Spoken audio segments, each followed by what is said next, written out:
पाकिस्तान ने भारत पर ही हमला करना शुरू कर दिया। दोस्तों, अगर आप जानना चाहते हैं कि पाकिस्तान और इंडिया की जंग कौन जीता था, तो नरेंद्र मोदी जी की इस स्पीच में ये जवाब मौजूद है।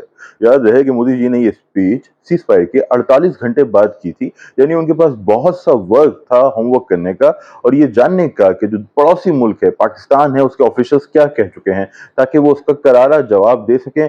मगर उस स्पीच में जो कुछ उन्होंने कहा वो कुछ यूं था। पाकिस्तान ने भारत पर ही हमला करना शुरू कर दिया। अब मामला यहीं खत्म नहीं होता दोस्तों, यही स्टेटमेंट दी जयशंकर साहब ने, जो कि फॉरेन मिनिस्टर हैं इंडिया के, और उनकी स्टेटमेंट और एब्सर्ड थी। वो स्टेटमेंट सुनिए। At the start of the operation, we had sent a message to Pakistan saying we are striking at terrorist infrastructure. We are not striking at the military. So the military has an option of standing out and not interfering in this process. They chose not to take that good advice.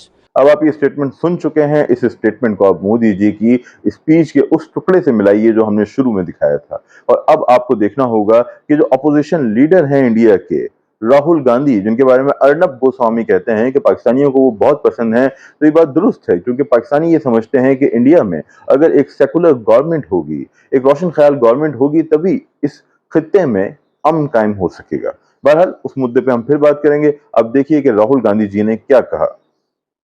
Rahul Gandhi ने जो कुछ कहा वो technically बिल्कुल दुरुस्त है। अगर वाकई इंडिया पाकिस्तान को दुश्मन समझता है और पाकिस्तान में अटैक करने वाला था, और उससे पहले वो पाकिस्तान को इन्फॉर्म करता है, और साथ ही साथ उसका ये भी क्लेम है कि पाकिस्तानी स्टेट दहशतगर्दों के साथ है, आतंकवादियों का साथ देती है, तो ऐसे में पाकिस्तान को पहले इन्फॉर्म करने का क्या मतलब है।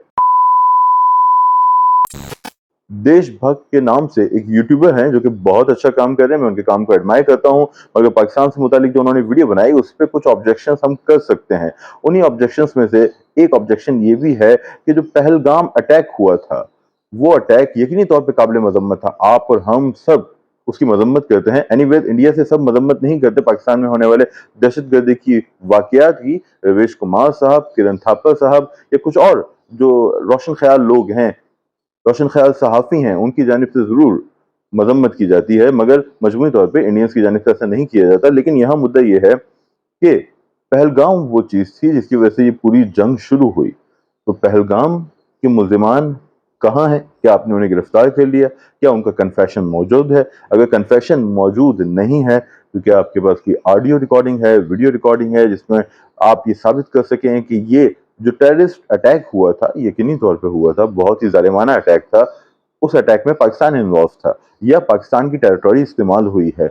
आपके पास अगर शवाहिद हैं तो आप इंटरनेशनल फोरम्स पे जाते, उन सबूतों को, एविडेंस को पेश करते, उन पर आर्ग्यूमेंट होती और उन पर कोई कंक्लूजन होता, या फिर कोई कंक्लूजन तक पहुंचने के बाद आप कहते कि पाकिस्तान उस चीज को नहीं मान रहा, तो फिर हम एक्शन लेंगे, हम बॉर्डर क्रॉस करेंगे और टेररिस्ट के ठिकानों को हिट करेंगे। मगर आपने ऐसा कुछ नहीं किया, बल्कि 10 मई के बाद, सीज फायर के बाद, इंडिया के एक ऑफिशियल ने एक प्रेस कॉन्फ्रेंस में ये तस्लीम किया कि पहलगाम वाकये की तो अभी इन्वेस्टिगेशन जारी है। तो आपकी इन्वेस्टिगेशन जारी है, मगर आपने अटैक कर दिया। आपने अटैक क्यों किया?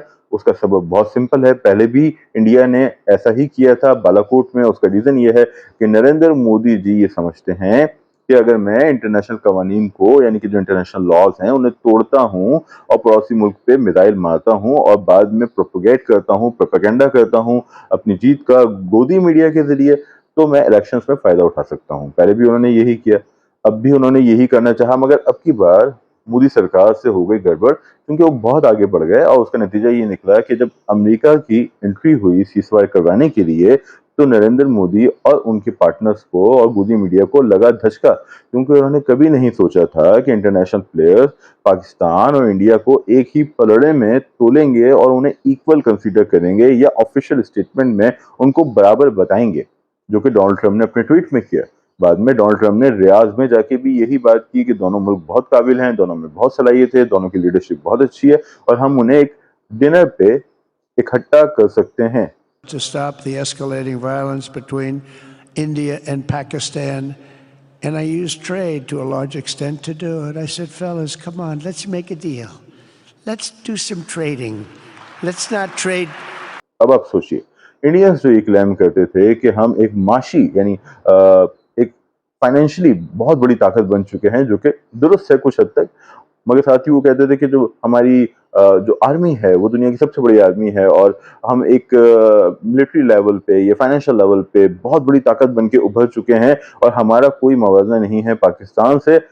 यूएनियंस कहते थे और पाकिस्तानी भी कहते थे कि हाँ यार तुम कुछ हद तक ठीक कहते हो, मगर ट्रंप को ऐसा नहीं लगता और ट्रंप ने कहा कि दोनों मुल्क बहुत काबिल हैं, दोनों मुल्क सलाहियत रखते हैं, दोनों मुल्कों के साथ तिजारत की जाएगी, दोनों मुल्कों की लीडरशिप काबिल तारीफ है और दोनों मुल्कों का शुक्रिया सीज फायर के लिए और दोनों मुल्कों की लीडरशिप को हम इकट्ठा करेंगे डिनर पे। तो यकीनी तौर पे इंडिया, मोदी जी और गोदी मीडिया ने कहा ये दूसरा मुल्क कौन है भैया, हम तो यहाँ अकेले थे, अकेले चौकीदार थे इस पूरे सब कॉन्टिनेंट के, एशिया के, तो ये दूसरा मुल्क कहाँ से आ गया। मगर ट्रंप दूसरा मुल्क को लेके आ गए और यही वो चीज़ है जो मोदी जी के लिए सदमा है। और इस पे फिर से मैं यही कहना चाहूंगा कि पाकिस्तान ने भारत पर ही हमला करना शुरू कर दिया।